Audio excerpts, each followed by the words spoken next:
अस्सलाम वालेकुम दोस्तों, welcome back to our channel find Urdu. Claim का मतलब है दावा करना या मुतालबा करना। जब कोई शख्स किसी चीज़ पर अपना हक जताता है या कहता है कि ये चीज़ उसकी है तो उसे क्लेम करना कहते हैं।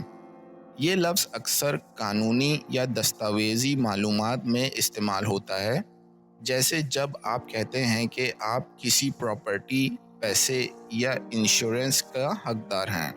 He claimed the lost wallet as his own. उसने गुमशुदा वॉलेट को अपना दावा किया। इस लफ्ज़ का इस्तेमाल तब होता है जब आप किसी चीज़ पर हक जताते हैं, चाहे वो कानूनी तौर पर हो या ज़बानी। तो दोस्तों, ये था क्लेम लफ्ज़ का मतलब। उम्मीद है अब आपको समझ में आ गया होगा। मिलते हैं नेक्स्ट वीडियो में। शुक्रिया।